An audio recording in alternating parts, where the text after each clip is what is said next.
जोहार दोस्तों, आज हम लोग झारखंड टेट क्लास 6 to 8 की अगली टॉपिक को पढ़ेंगे। इसका नाम है कंपोनेंट्स ऑफ फूड। ये चैप्टर एनसीईआरटी से ली गई है, तो आइए इसे शुरू करते हैं।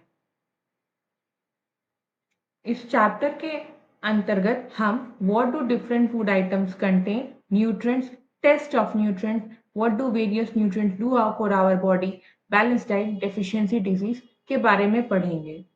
तो सबसे पहला टॉपिक जो हमारा आता है वो है what do different food items contain.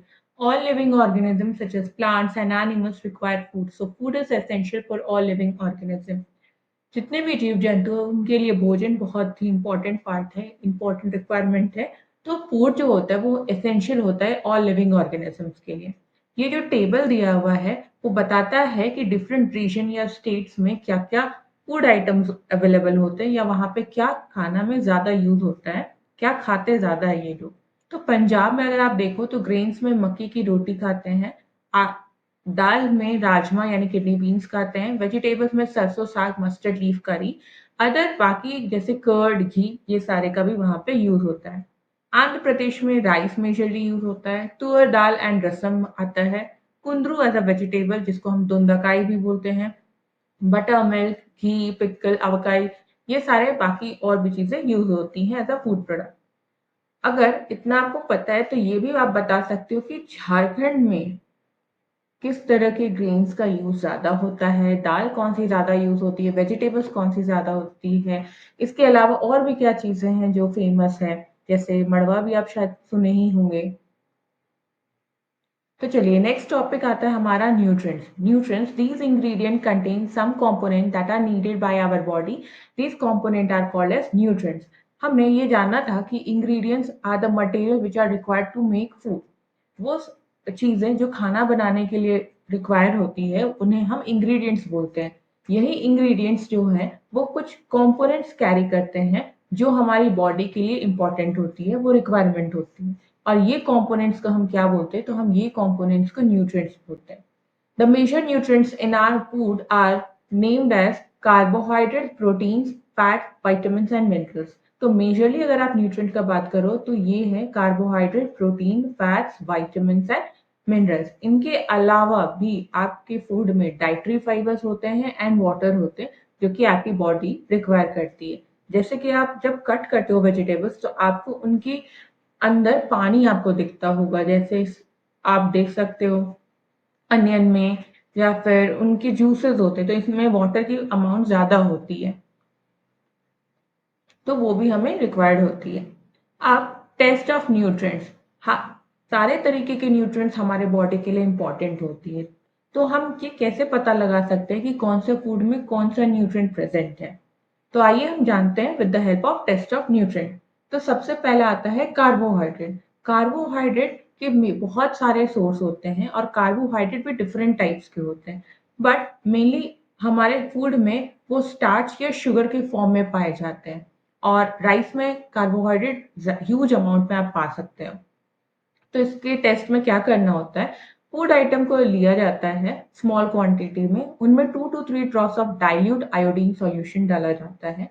उसके बाद उस फूड के कलर को ऑब्जर्व किया जाता है। अगर वो उसके फूड का कलर ब्लू ब्लैक कलर में चेंज होता है, इसका मतलब है कि उसमें स्टार्च प्रेजेंट है यानी कार्बोहाइड्रेट है। तो अगर आपको कार्बोहाइड्रेट के टेस्ट करनी है कि ये न्यूट्रिएंट प्रेजेंट है कि नहीं, तो आपको फूड में 2 to 3 drops of dilute iodine solution डालना है और उसके बाद ब्लू ब्लैक कलर के चेंजेस को ऑब्जर्व करना है। अगर वो है यानी स्टार्च है यानी कार्बोहाइड्रेट है, अगर नहीं है तो कार्बोहाइड्रेट एब्सेंट है। नेक्स्ट आता है प्रोटीन। प्रोटीन का मेजर सोर्स जो होता है वो पल्सेस में पाया जाता है, उसमें ह्यूज अमाउंट ऑफ प्रोटीन पाया जाता है। A small quantity of food item लेना है हमें, और सॉलिड अगर है तो हमें क्या करना है, उसका पेस्ट या पाउडर बनाना है, ग्राइंड करके मैश करके उसका स्मॉल क्वांटिटी हमें लेना है। उसके बाद हमें टेस्ट ट्यूब लेना है जो कि साफ हो, और उसे उसमें वो ग्राइंड या मैश फूड आइटम को ऐड करके 10 ड्रॉप्स ऑफ वाटर डालना है और फिर से शेक करना है। उसके बाद ड्रॉपर से 2 drops of solution of copper sulphate डालना है and 10 drops of solution of caustic soda to the test tube. यानी पहले हमें फूड आइटम लेना है स्मॉल क्वांटिटी में, अगर वो सॉलिड है तो मैश करके या पाउडर बना के, उसके बाद वो स्मॉल क्वांटिटी एक क्लीन टेस्ट ट्यूब में लेना है जिसमें 10 ड्रॉप्स ऑफ वाटर डाल के शेक करेंगे ताकि वो प्रॉपर मिक्स हो जाए वाटर में। उसके बाद हम ड्रॉपर की मदद से 2 drops of copper sulphate solution डालेंगे और 10 ड्रॉप्स ऑफ कॉस्टिक सोडा डालेंगे। उसके बाद फिर शेक करेंगे और फ्यू मिनट्स के बाद हम ऑब्जर्व करेंगे कि वहाँ पे क्या होता है। तो क्या वहाँ पे जो टेस्ट ट्यूब है वायलेट हुआ? अगर वायलेट होता है तो ये कलर इंडिकेट करता है कि वहाँ प्रोटीन है, फूड आइटम्स में प्रोटीन प्रेजेंट है। ठीक है? तो अगर आप कार्बोहाइड्रेट की टेस्टिंग कर रहे हो तो आपको आयोडीन सॉल्यूशन लेना है। अगर आप प्रोटीन को टेस्ट कर रहे हो तो वहाँ पे 10 drops of water, 10 drops of copper sulphate solution and 10 drops of caustic soda का यूज करना है। यहाँ पे प्रोटीन में अगर वो सॉल्यूशन या फूड आइटम जो वायलेट कलर में चेंज होता है तो इसमें हम जान सकते हैं कि हाँ इसमें प्रोटीन प्रेजेंट है। नेक्स्ट आता है फैट। फैट आप घी, बटर इसमें देख सकते हो और ये आसानी से टेस्ट होने वाला न्यूट्रिएंट है। तो फैट में क्या करना होता है, अगर उसकी टेस्टिंग करनी है तो आपको फूड आइटम लेना है, उसे एक पीस ऑफ पेपर को पे या तो आप रख दो या तो एक पीस ऑफ पेपर लो और उसे उस फूड आइटम के ऊपर पेस्ट कर दो या थोड़ा देर के लिए उसे उसके ऊपर रख दो। उसके बाद आप देखोगे कि वहां पे कुछ पैचेस आ जाते हैं, oily patch that shows that food item contains fat. कुछ ऑयली पैच आ जाएंगे जो इंडिकेट करते हैं कि उसमें फैट प्रेजेंट है। इनफैक्ट आप लाइट को अगर पास करते हो तो फेंट लाइट भी पास होती है, आप देख सकते हो आसानी से।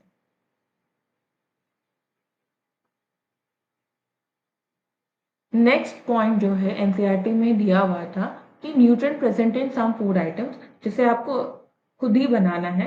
तो रॉ पोटैटो में अगर आप ऑब्जर्व करोगे तो स्टार्च प्रेजेंट होता है, वहीं आप प्रोटीन बोलोगे तो नहीं प्रेजेंट होता है एंड फैट भी एब्सेंट होता है। मिल्क में अगर आप स्टार्च बोलो तो नो, लेकिन प्रोटीन प्रेजेंट होता है that is yes, and fat भी आपका प्रेजेंट होता है, फैट भी प्रेजेंट होता है। ग्राउंड नट्स में अगर आप स्टार्च बोलो तो नो, प्रोटीन बोलो तो यस, फैट भी प्रेजेंट होता है। अनकुक्ड पाउडर्ड राइस जो है उसमें स्टार्च प्रेजेंट होता है, प्रोटीन एब्सेंट होता है और फैट भी एब्सेंट होता है, तो प्रेजेंट नहीं होता। कुक्ड राइस में स्टार्च प्रेजेंट होता है, प्रोटीन नहीं प्रेजेंट होता और फैट भी एब्सेंट होता है। फिर ड्राई कोकोनट में आपका स्टार्च एब्सेंट होता है, प्रोटीन एब्सेंट होता है, लेकिन फैट प्रेजेंट होता है। अनकुक्ड तुअर दाल पाउडर्ड फॉर्म में जो होता है वो उसमें स्टार्च एब्सेंट होता है, प्रोटीन प्रेजेंट होता है और फैट एब्सेंट होता है। अगर आपको दाल देखोगे तो स्टार्च एब्सेंट होता है, प्रोटीन प्रेजेंट होता है और फैट भी प्रेजेंट होता है। स्लाइस ऑफ एनी वेजिटेबल लेते हो तो इसमें स्टार्च प्रेजेंट होता है, प्रोटीन एब्सेंट होता है और फैट एब्सेंट होता है। स्लाइस ऑफ एनी फ्रूट लोगे तो वहां पे स्टार्च प्रेजेंट होता है, प्रोटीन एब्सेंट होता है, फैट प्रेजेंट होता है। बॉइल्ड एग या व्हाइट पोर्शन जब आप लोगे तो वहां स्टार्च एब्सेंट होता है, प्रोटीन प्रेजेंट होता है और फैट एब्सेंट होता है।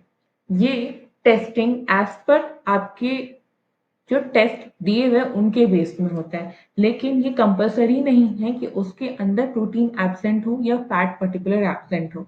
कुछ अमाउंट में प्रेजेंट होता है, लेकिन मैक्सिमम अमाउंट में जो न्यूट्रिएंट प्रेजेंट होता है उसे हम बोलते हैं कि यस इसमें प्रेजेंट है। जैसे रॉ पोटैटो में स्टार्च की मात्रा बहुत होती है तो हम बोलते हैं कि यहाँ स्टार्च प्रेजेंट है। कॉर्न यानी मेज, मेलन में, पपाया में, sugarcane, potato, sweet potato, wheat, rice, इन सब में आप इजीली ऑब्जर्व कर सकते हो। अगर आप फैट्स को एनिमल सोर्सेज में देखते हो तो आपको इजीली मीट, फिश, एग इनमें प्रेजेंट हो जाएगा। और अगर आप प्लांट बेस्ड प्रोडक्ट में देखो तो ग्राउंडनट, नट्स, तिल, इन सब में आप फैट ऑब्जर्व कर सकते हो। नेक्स्ट आता है प्रोटीन के सोर्स, तो मेजरली पल्सेस यानी ग्राम, मूंग, तुअर दाल, बीन, सोयाबीन, पीस में ऑब्जर्व करोगे। और वहीं अगर आप एनिमल सोर्सेज को लेते हो तो मीट में, फिश में, पनीर में, एग्स में प्रोटीन की अमाउंट ज्यादा होती है। What do various nutrients do for our body? Different type of nutrient आपके बॉडी में, तो इनका क्या रोल होता है? तो पहला है carbohydrate. Carbohydrate mainly provide energy to our body. ये कार्बोहाइड्रेट जो होते हैं वो आपको एनर्जी प्रोवाइड करते हैं। फैट भी आपको एनर्जी प्रोवाइड करते हैं, लेकिन फैट जो होते हैं वो मच मोर एनर्जी प्रोवाइड करते हैं as compare to same amount of carbohydrate. यानी अगर आप 10 ग्राम ऑफ कार्बोहाइड्रेट ले रहे हो तो उससे ज़्यादा एनर्जी फैट्स आपको सेम अमाउंट यानी 10 ग्राम में प्रोवाइड कर देते हैं। ठीक है, अब आते हैं protein. Protein food containing it are often called as building body building foods. जो प्रोटीन्स होते हैं उन्हें बॉडी बिल्डिंग फूड्स भी कहा जाता है। Vitamin help in protecting our body against diseases. बहुत तरीके के विटामिन होते हैं, ये आपको बीमारियों से बचाते हैं। Vitamin also help in keeping our eyes, bones, teeth and gums healthy. Vitamins are of different kind, known by different name. ये बहुत डिफरेंट टाइप के होते हैं और इनके नेम्स भी अलग अलग होते हैं। सम ऑफ दीज क्या क्या है? Vitamin A, vitamin C, vitamin D, vitamin E and vitamin K. और एक कॉम्प्लेक्स जो होता है वो विटामिन बी होता है। यानी विटामिन ए, सी, डी, ई, के ये अलग तरीके के विटामिन हैं और विटामिन बी कॉम्प्लेक्स के अंदर भी different type of vitamin be present होते हैं। और ये सारे विटामिन जो हैं वो स्मॉल क्वांटिटीज में हमें रिक्वायर्ड होती है। Minerals are needed by our body in small amount. Minerals भी हमें स्मॉल अमाउंट में ज़रूरत होती है। Each one is essential for proper growth of the body and maintain good health. जो भी मिनरल्स आपके पाए जाते हैं वो भी आपकी ग्रोथ के लिए, गुड हेल्थ के लिए इंपॉर्टेंट होती है।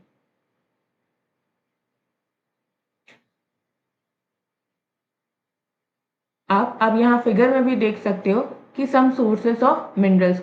आपको अगर आयोडीन चाहिए तो आप जिंजर से ले सकते हो, फिश से ले सकते हो। अगर फास्फोरस चाहिए तो मिल्क, बनाना से ले सकते हो।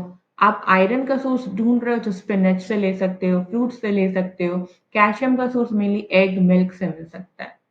Most food item usually have more than one nutrient. ये जरूरी नहीं कि एक ही तरीके के न्यूट्रिएंट आपके फूड आइटम में प्रेजेंट हो, उनमें मल्टीपल टाइप ऑफ न्यूट्रिएंट पाए जा सकते हैं। However, in a given raw material, one particular nutrient may be present in much larger quantity than in others.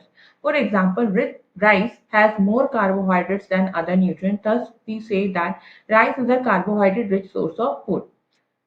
तो हमने जैसा कहा कि फूड आइटम्स में ज़रूरी नहीं कि वो एक टाइप के न्यूट्रिएंट ही प्रेज़ेंट हो, वहाँ पे मल्टीपल टाइप के हो सकते हैं, बट उनकी क्वांटिटी डिफ़र करती है। उनमें क्वांटिटी जो होती है वो थोड़ी अलग-अलग होती है। अगर आप राइस में जाओगे तो राइस में आप कार्बोहाइड्रेट की मात्रा जो होती है वो ज़्यादा होती है। तो हम कह सकते हैं और कहते भी हैं कि राइस जो है वो carbohydrate rich source of food होता है। Beside these nutrients, our body needs dietary fiber and water. हमारा जो भी जितने भी हमने न्यूट्रिएंट के बारे में जाना, कार्बोहाइड्रेट, प्रोटीन, फैट, विटामिन, इनके अलावा भी हमें कुछ और की भी रिक्वायरमेंट होती है, वो है dietary fibres and water. Dietary fibres को हम रफास भी बोलते हैं। रफास जो होता है वो mainly provided by plant products in our body, मतलब प्लांट के प्रोडक्ट्स हमें ये मेनली मिलता है। Whole grain, pulses, potato, fresh fruits and vegetables are main source of roughage. Roughage के जो मेन सोर्सेस है वो है whole grain, pulses, potato, fresh fruits, vegetables. Roughage does not provide any nutrient to our body, but it is an essential component of our body and add it to its bulk. This helps in our body to get rid of undigested food.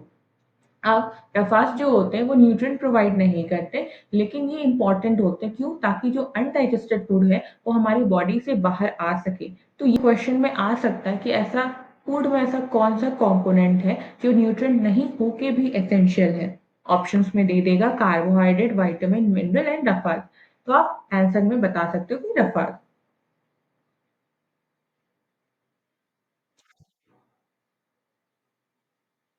Next आता है water. Water helps our body to absorb nutrients from food. It also help in throwing out some waste from our body, urine and sweat. Water जो है वो important part है ताकि वो nutrient को absorb कर सके फूड से और जो वेस्ट मटेरियल हमारे बॉडी में बना है उसे रिमूव कर सके in the form of urine या फिर स्वेटिंग के फॉर्म में। Normally, we get most of the water that our body needs from the liquid we drink, such as water, milk, and tea. हम लोग जनरली जो water का जो requirement होता है वो आपका वाटर या मिल्क या टी से हमें मिल जाता है। In addition we add water to most cook food. Let's see if there is any other source which provide water to our body. हम इसके अलावा भी जो पके हुए खाना हम लोग जो खाना बनाते हैं, उसमें जो वाटर होता है, उसके थ्रू भी हम वाटर ले लेते हैं। अगर आपको पता है कि इन सब के अलावा भी हम वाटर कहाँ से ले सकते हैं या कहाँ अदर सोर्सेज़ है, तो आप वो भी बता सकते हो। Balanced diet. बैलेंस्ड डाइट जैसा नाम कह रहा है कि diet that should be taken in a balanced amount. हम लोग क्या करते हैं आज के लाइफ़स्टाइल में, या तो हमारी रिक्वायरमेंट होती है या तो हमारी भूख होती है या हमें चस्का लगता है कि हमें बाहर का खाना, जो ठेले का खाना हो, रेस्टोरेंट का खाना, वो ज़्यादा पसंद आता है, टेस्टी लगता है। और उसमें भी अगर आप वेजिटेबल्स को बोलो, बॉइल्ड वेजिटेबल्स को बोलो, तो वो हमें कम पसंद आके चाउमीन, मोमोज़, ये सारी चीज़ हमें बहुत ज़्यादा पसंद है। इनफैक्ट हम शुगर की अमाउंट भी बहुत ज़्यादा लेते हैं। लेकिन वो हमारे लिए हेल्दी नहीं होता, क्योंकि अगर आप एक सर्टेन अमाउंट में लेते हो, तो वो हमारी बॉडी को फिट रखता है, ठीक रखता है। लेकिन अगर आप बहुत ज़्यादा कंज़्यूम करते हो, तो उसके कारण हमारी बॉडी को दिक्कत होने लगती है। इनफैक्ट अगर आप कुछ चीज़ों को नहीं ले रहे हो, कुछ न्यूट्रिएंट आपके एब्सेंट हो रहे हैं, तो भी आपको इश्यूज़ होने लगती है, बॉडी में आपको प्रॉब्लम होने लगती है। इसीलिए हमें बैलेंस डाइट लेना होता है, ठीक है? The food we normally eat in a day in our is our diet. मतलब हम लोग जो खाना जो नॉर्मली खाते हैं डे में, वो आपका डाइट होता है। For growth and maintenance of the good health, our diet should have all the nutrients that our body needs in right quantity. आपकी ग्रोथ के लिए, आपकी गुड हेल्थ के लिए आपका जो डाइट होना चाहिए, वो सर्टेन क्वांटिटी या फिक्स्ड क्वांटिटी या right amount of quantity of nutrient carry करना चाहिए। Not too much of one and not too little of the other. ना ज़्यादा ना कम। एक्यूरेट या राइट क्वांटिटी में हमारे पास न्यूट्रिएंट्स आना चाहिए। The diet should also contain a good amount of roughage and water. Such a diet is called as balanced diet. Diet में आपका good amount of roughage and water भी होना चाहिए, और ये जो डाइट होता है उसे बैलेंस डाइट बोलते हैं। The diet that contains balanced amount of nutrients and roughage and water is known as balance diet. अब आते हैं नेक्स्ट पॉइंट पे। Pulses, groundnut, soybean, sprouted seed, मूंग दाल, Bengal gram, fermented food, South Indian food such as idlis and a combination of flour, missi roti, thepla made from cereals and pulses, banana, spinach, sattu, jaggery, available vegetables and other such food provide many nutrients।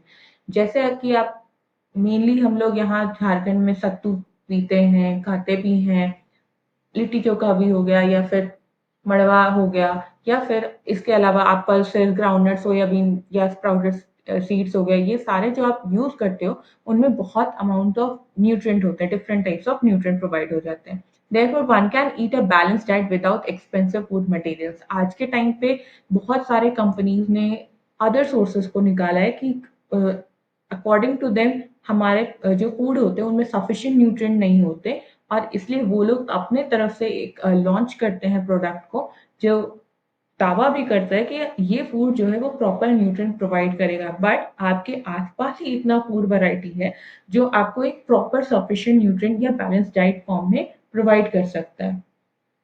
Eating the right kind of food is not enough. It should be also be cooked properly so that its nutrients are not lost. Are you aware that some nutrients get lost in the process of cooking and preparations? अब क्या होता है कि बहुत जगह पे over cook किया जाता है खाने को ताकि वो थोड़ा टेस्ट बढ़े, या फिर कुछ और भी एडिशनल हम सोर्सेस डालते हैं ताकि उसकी टेस्ट बढ़े। लेकिन क्या होता है कि जब आप खाना पकाते हो तो उस टाइम भी कुछ न्यूट्रिएंट लॉस्ट हो जाते हैं, तो अगर आप खा भी रहे हो तो आपको वेल सफिशिएंट न्यूट्रिएंट प्रोवाइड नहीं हो पाता। If the vegetable and fruits are washed after cutting or peeling them, it may result in the loss of some vitamins। ये पाया गया है कि जो वेजिटेबल्स और फ्रूट्स को जब हम वॉश करते हैं उसके और उसे कट करते हैं छिलने के बाद, तो उसमें कुछ विटामिन्स जो होती है वो लॉस हो जाती है। बट एज पर अभी हाइब्रिड का ज़माना आ गया, तो हम लोग मोस्ट ऑफ द टाइम हम उन्हें वॉश करना हमारी नेसेसिटी बन गई है। The skins of many vegetables and fruits contain vitamins and minerals. Similarly, repeated washing of rice and pulses may remove some vitamins and minerals present in them। क्या होता है कि जो वेजिटेबल्स होते हैं, फ्रूट्स होते हैं, उनमें उनके छिलकों में या उनके स्किन्स में विटामिन्स एंड मिनरल्स की अमाउंट ज़्यादा होती है या उनमें पाया जाता है। और क्या होता है कि जब हम उसे छील देते हैं तो वो विटामिन्स एंड मिनरल लॉस हो जाती है। इसके अलावा जब हम राइस को बार-बार धोते हैं या पल्सेस को भी धोते हैं, तो उनमें जो विटामिन मिनरल प्रेज़ेंट होता है वो भी लॉस होता है या हटता है। We all know that cooking improves the taste of food and makes it easier to digest. At the same time, cooking also results in the loss of certain nutrients. Many useful proteins and considerable amount of minerals are lost if excess water is used during cooking and is then thrown away. अब क्या होता है कि खाना बनाने time ऐसा नहीं है कि हर टाइम पसंद आता है, तो हम कभी-कभी गलती से भी या फिर टाइम को अपने मैनेज करने के लिए भी थोड़ा ज़्यादा वाटर डाल देते हैं। अब क्या vitamin C gets easily destroyed by heat during cooking. अब जब हम खाना बनाते हैं, तो जो हीट के कारण विटामिन सी आसानी से डिस्ट्रॉयड हो जाता है, खत्म हो जाता है। Would it be not be sensible to include some fruits and raw vegetables in diet? अब इन सारे जो न्यूट्रिएंट्स हैं, उनको आपकी बॉडी को जो रिक्वायरमेंट है, जो आपको खाना जो कुक्ड फूड है, उनसे नहीं मिल पा रहा है, तो हम क्या ऑप्शन ला सकते हैं? रादर दैन हम पिल्स को यूज़ करके मेडिसिन्स को यूज़ ना करते हुए हम कच्चे फ्रूट्स जो होते हैं या कच्चे वेजिटेबल्स होते हैं उनको यूज़ कर सकते हैं। A person may be getting enough food to eat, but sometimes the food may not contain a particular nutrient. If this continues over a long period of time, the person may suffer from its deficiency. क्या होता है कि बच्चा हो या कोई भी खाना खा तो रहा है लेकिन उसे प्रॉपर न्यूट्रिएंट नहीं मिल पा रहा है जो होना चाहिए या उनकी बॉडी की रिक्वायरमेंट है। तो ये लंबे समय का अगर ऐसा चलता रहेगा तो इसके कारण हम डेफिशिएंसी से सफ़र कर सकते हैं और ये डेफिशिएंसी सर्टेन डिजीजेस को या डिसऑर्डर्स को हमारे बॉडी में ला सकती है।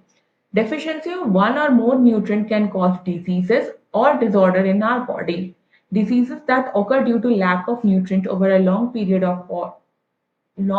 are called as deficiency disease. जो भी डिजीज आपके होते हैं जो कि आपके न्यूट्रिएंट के लैक से हो या एब्सेंस ऑफ न्यूट्रिएंट की वजह से हो for a long period of time उसे हम डेफिशिएंसी डिजीजेस बोलते हैं।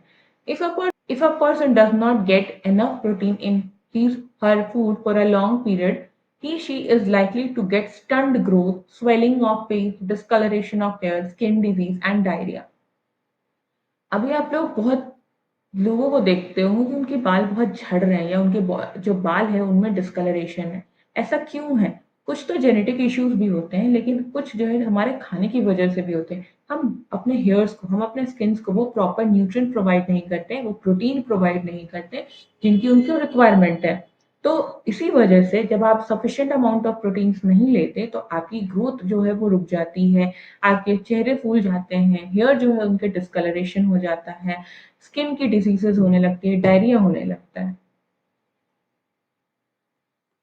If the diet is deficient in both carbohydrate and protein for a long period of time, the growth may stop completely. Such a person becomes very lean and thin and so weak that she may not even be able to move. अब अगर कोई भी इंसान अगर carbohydrate और protein ज़्यादा समय से नहीं ले पा रहा है या डेफिशिएंसी है उसे, तो उसकी ग्रोथ जो है वो रुक जाती है कंप्लीटली और वो बच्चा या वो पर्सन जो है वो बहुत लीन एंड थिन होता है, कमज़ोर होता है और ऐसा भी हो सकता है कि वो चल ना पाए। इसीलिए हमें बैलेंस डाइट फूड हमेशा लेना चाहिए। Next, deficiency of different vitamin and mineral may also result in certain diseases and disorder. All deficiency disease can be prevented by taking balanced diet. अगर आपको विटामिन्स या मिनरल्स की डेफिशिएंसी होती है, कमी होती है, तो इससे भी आपको डिसीजेस या डिसऑर्डर्स हो सकते हैं। इसीलिए हमें कहा भी जाता है कि बैलेंस डाइट लो। तो सबसे पहला है विटामिन ए। डेफिशिएंसी डिसीज डिसऑर्डर तो इसे लॉस ऑफ विजन होता है। अगर आपके फूड से विटामिन ए आपको सफिशिएंटली नहीं मिल रहा है, तो उससे आपको लॉस ऑफ विजन होगा जिसको हम लोग नाइट ब्लाइंडनेस भी बोलते हैं। इसके क्या सिम्पटम्स आप देखोगे तो poor vision, loss of vision in darkness night, sometimes complete loss of vision. आपको अच्छे से दिखेगा नहीं रात में भी और कभी-कभी ऐसा भी होगा कि आपको पूरा ही नहीं दिख रहा है। फिर विटामिन बी के एब्सेंस से आपको बेरी-बेरी हो सकते हैं। बेरी-बेरी में क्या सिम्पटम्स दिखेंगे? मसल्स जो है वो कमज़ोर हो जाएँगे, वीक हो जाएँगे और बहुत कम एनर्जी आपके पास होगी काम करने के लिए। अगर आपके विटामिन सी की कमी होती है तो उससे आपको स्कर्वी होती है। स्कर्वी में क्या होता है bleeding gums wants take longer time to heal. यहाँ पे आपके जो गम्स होते हैं उनमें ब्लीडिंग होने लगती है, थोड़ा खून दिखने लगता है और वो लंबे समय तक आपको इंतज़ार करना होगा ताकि वो आराम से हील हो सके, ठीक हो सके। विटामिन डी की कमी से रिकेट्स होता है यानी bones become soft and bend. Bones जो होते हैं वो सॉफ्ट होने लगते हैं और वो थोड़ा बेंड मूव करने लगते हैं। कैल्शियम की कमी से बोन एंड टूथ की डिके होने लगती है, मतलब आपकी हड्डी और टूथ में इश्यूज आना शुरू होते हैं। इसके क्या सिम्टम्स हैं? तो वीक बोन्स, टूथ डिके होने लगता है। आयोडीन, जिसकी इश्यू से गोइटर होता है। Glands in the neck appear swollen, mental disability in children. अब क्या होता है, आयोडीन जो है अगर आप सफिशिएंट नहीं लेते हो तो आपको गोइटर होता है, यानी आपके नेक के पास ग्लैंड्स होते हैं, वो फूल जाते हैं, वो swollen हो जाते हैं, जो आप देखते भी होंगे। अलावा मेंटल डिसेबिलिटी भी हो सकती है बच्चों को, मानसिक विकास प्रॉपर ना हो पाए।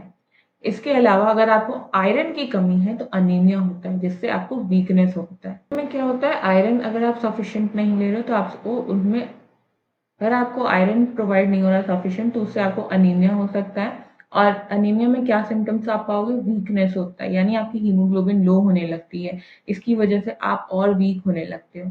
तो इसीलिए हमें प्रॉपर अमाउंट ऑफ फूड और वैसे फूड जो आपको सफिशिएंट न्यूट्रिएंट प्रोवाइड कर सके, वैसे फूड को खाना चाहिए, ना कि chilli chowmein all the time.